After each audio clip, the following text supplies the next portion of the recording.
Assalamualaikum warahmatullahi wabarakatuh. Saya Siti Hadijah dari kelas 12 MIA 3 ingin mendeskripsikan tentang Opu Daeng Risaju.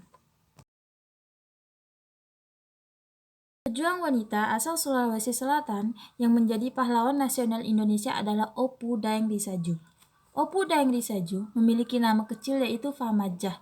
Opu Daeng Risaju merupakan nama gelar dari kerajaan kebangsawan Luwu yang disematkan pada Famajah yang merupakan anggota keluarga kebangsawan Luwu. Famajah merupakan anak dari Opu Daeng Mawelu yang lahir di Palopo pada tahun 1880. Opu Daeng Risaju mulai aktif di organisasi Partai Syarikat Islam Indonesia atau PSII melalui perkenalannya dengan teman suaminya yaitu Haji Muhammad Yahya, seorang pedagang asal Sulawesi Selatan yang pernah lama bermukim di Pulau Jawa. Opu Daeng Risaju ketika berada di Parepare masuk menjadi anggota SI cabang Parepare bersama suaminya. Ketika pulang ke Palopo, Opu Daeng Risaju mendirikan cabang PSII di Palopo. PSII cabang Palopo resmi dibentuk pada tanggal 14 Januari 1930 melalui suatu rapat akbar yang bertempat di Pasar Lama Palopo atas prakarsa Opu Daeng Risaju sendiri yang dikoordinasi oleh orang-orang PSII.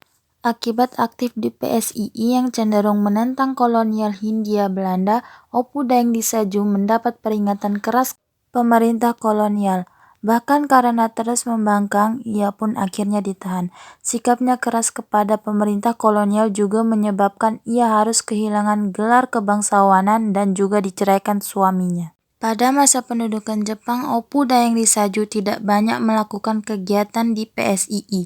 Hal ini dikarenakan adanya larangan dari pemerintah pendudukan Jepang terhadap kegiatan politik organisasi pergerakan kebangsaan, termasuk di dalamnya PSII.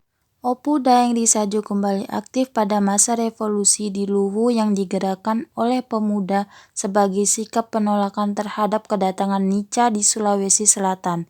Karena keberaniannya dalam melawan Nica, Opu Daeng Risaju menjadi buronan nomor 1 selama Nica di Sulawesi Selatan. Akhirnya Opu pun tertangkap di Lantoro sehingga ia dibawa ke Watampone dengan berjalan 40 km. Akibat penyiksaan dari Belanda dan ketua distrik Bajo selama di penjara, ia menjadi tuli dan dijadikan tahanan luar. Opu wafat pada tanggal 10 Februari 1964. Ia dimakamkan di perkuburan Raja-Raja Lokoe di Palopi.